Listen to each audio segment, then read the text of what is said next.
예, 오늘 테드 강연을 맡게 된 그 교양학부 김영균 교수입니다. 오늘 제가 여러분에게 말씀드릴 주제는 나에게 절대적인 힘이 주어진다면 행복할 수 있는가라는 주제입니다. 우리는 사실상 때때로 그런 생각을 하기도 하는데요. 진짜 내가 무엇이든지 마음대로 할 수 있는 절대적인 힘이 주어진다면 얼마나 좋을까? 이제 이런 생각을 하기도 합니다. 사실 이런 상상력으로 인해서 영화가 만들어지기도 했죠. 일반적으로 잘 알려진 영화로 반지의 제왕, 3부작까지 이루어졌던 반지의 제왕과 그 브루스 올마이티라는 영화가 있습니다. 그 반지의 제왕에서 이제 우리가 주목할 수 있는 것은 그 반지의 제왕에서 나오는 이제 절대 반지라고 일컬어지는 반지는 사실상 그 악의 상징으로서 나오죠. 근데 그 절대 반지의 특징 중에 하나는 뭐냐면 그 절대 반지는 그 사람을 투명하게 만들어주는 이제 그런 힘을 갖고 있습니다. 그래서 결국은 그 굉장히 긴 이야기가 전개되지만 거기서 제가 읽은 메시지는 결국 그 절대 반지가 사람의 탐욕을 불러일으켜서 결국 그 자신도 파멸하게 만들고 결국 세상에 이제 부정적인 영향을 미치게 된다. 그렇기 때문에 그 반지를 파괴해야 된다 하는 것이죠. 그래서 반지를 파괴하기까지의 그 여러 여정이 이제 거기서 묘사되고 있습니다.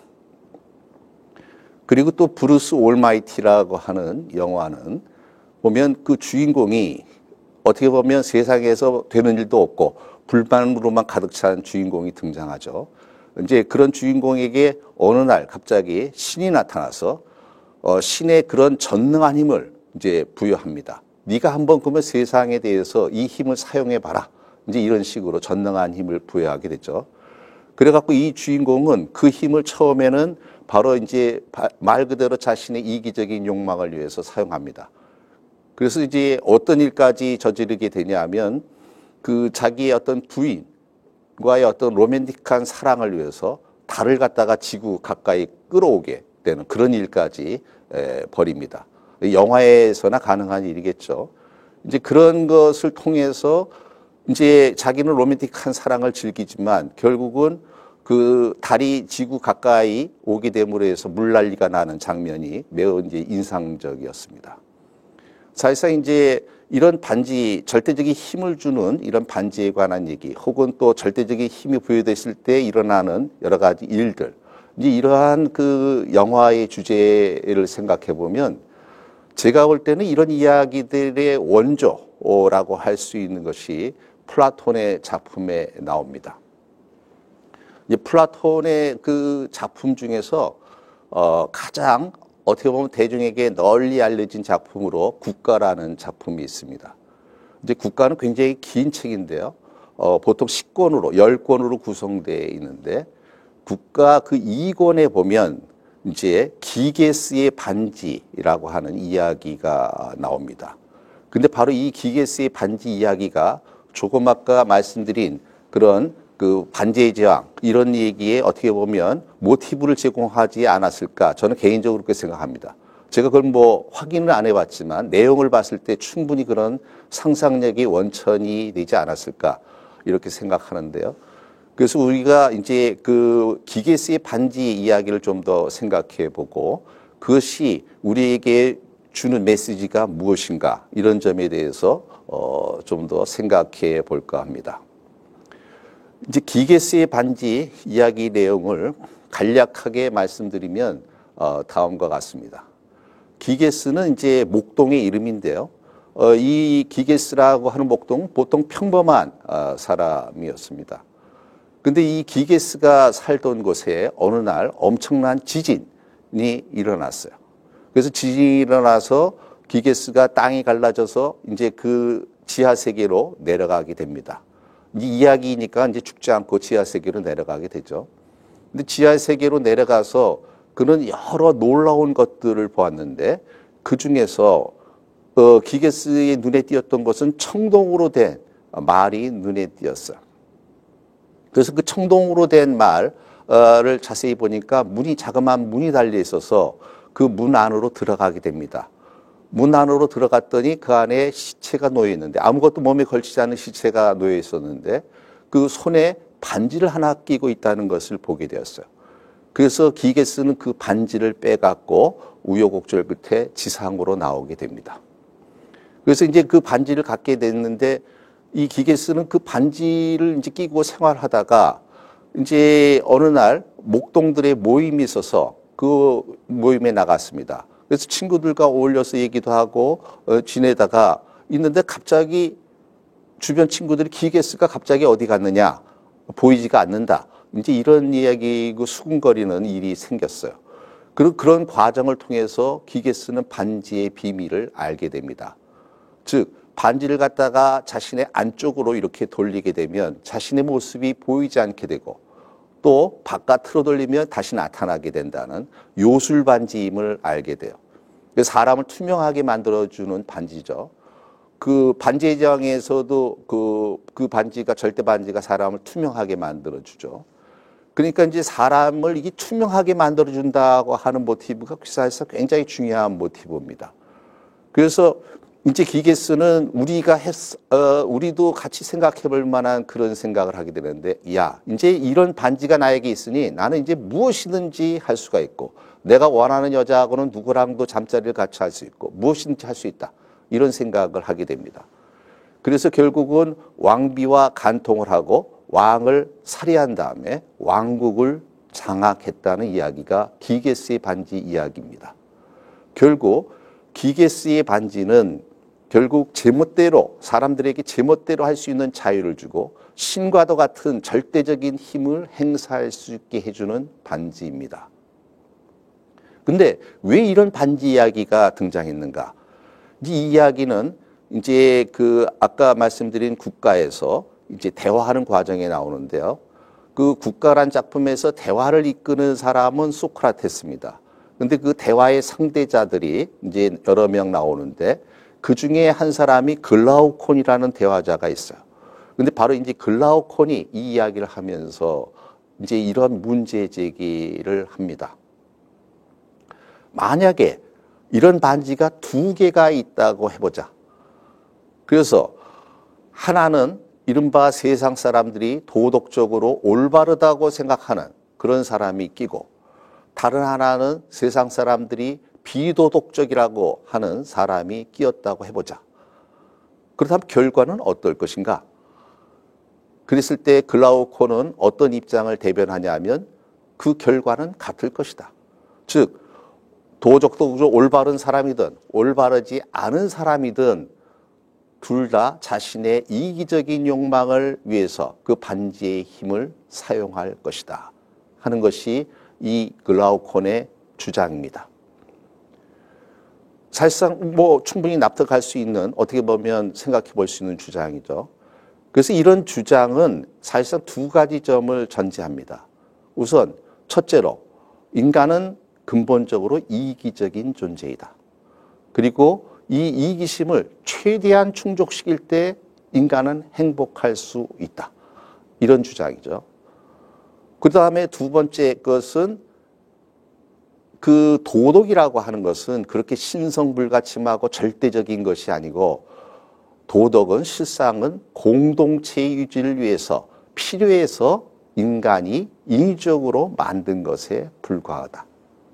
그러니까 도덕의 절대성, 그런 것은 없는 것이다 라는 생각을 밑바탕에 깔고 있습니다.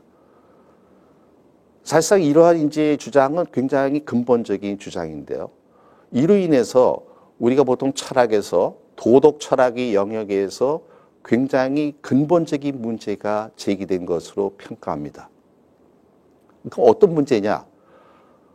우리가 풀어서 얘기하면, 만약에 들키지만 않는다면 내가 나의 이기적인 욕망을 충족시키고 도덕을 무시하고 이기적인 욕망을 충족시키지 말아야 될 이유가 있는가 하는 것입니다.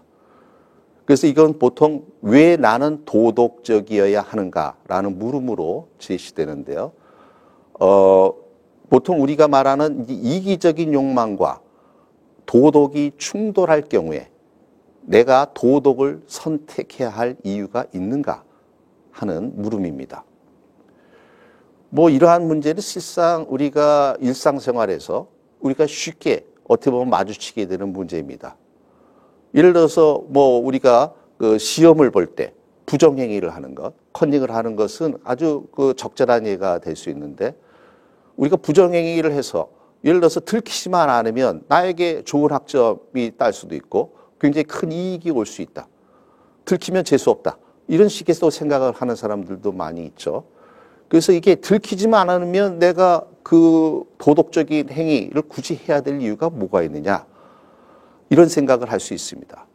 그리고 또 특히 우리 치열한 경쟁 사회에서는 오히려 그런 도덕적으로 행위하는 사람, 이른바 그런 사람 너무나 순진한 사람들이다. 이런 평가가 따르기도 합니다. 그래서 이제 이러한 그 문제 때문에 이제 이것을 어떻게, 과연 그럼 이런 주장이 맞는 것이냐, 이제 하는 이야기가 제기될 수 있겠죠. 그래서 이 문제를 이제 제 보는 시각은 크게 제가 볼 때 두 가지가 있을 수 있겠는데 첫 번째 그 주장은 이기적인 욕망과 도덕이 충돌할 때 도덕을 선택할 이유는 사실상 없는 것이다. 이런 주장이 가능합니다. 이게 바로 조금 아까 얘기했던 글라우콘이라는 사람이 주장했던 내용이죠. 그러면 이런 주장을 하는 사람들을 반박하기 위해서 우리가 어떤 생각을 해볼 수 있냐면 이른바 보상과 처벌이라는 개념을 갖고 그 사람의 주장을 반박하려고 시도해 볼 수 있습니다. 예를 들어서 쉽게 얘기해서 우리가 나쁜 일을 저지르면 너 벌 받아. 이런 식의 접근도 생각해 볼 수 있죠. 그리고 착한 일하고 도덕적인 행위는 결국 보상을 받을 거야. 이제 이런 식의 생각을 할 수 있는데 그게 이제 예를 들어서 뭐 우리가 생각할 수 있는 게 천벌이라든지 아니면 사후세계의 나중에 심판이라든지 이런 개념들을 생각해 볼 수 있겠죠. 반드시 그런 벌을 받는다. 그러면 사람들이 내가 나쁜 일을 하면 안 되겠구나. 이런 생각을 해볼 수도 있겠죠. 근데 이런 식의 접근은 사실상 굉장히 어려운 문제가 있습니다.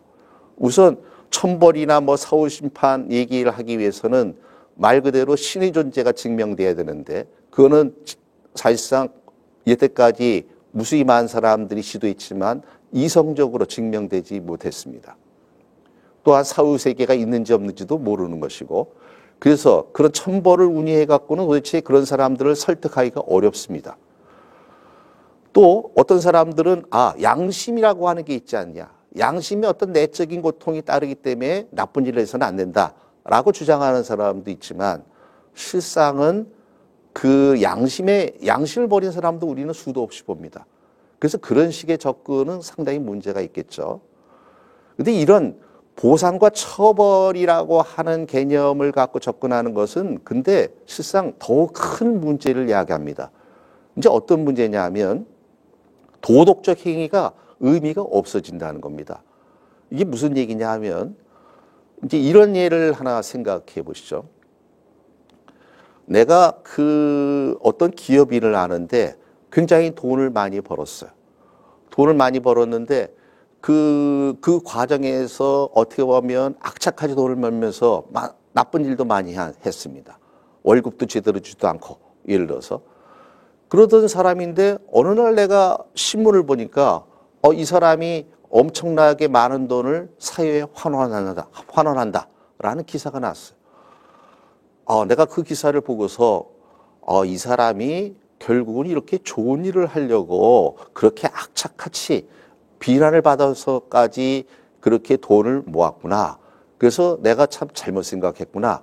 난 이런 생각을 했었는데 어느 날 이제 좀 시간 지나면서 들리는 얘기가 그 기업가가 그렇게 사회에 돈을 환원한 이유는 그것이 자발적으로 그렇게 된 것이 아니라 정부의 압력 때문에 만약에 사회에 돈을 환원하지 않는다면 처벌하겠다.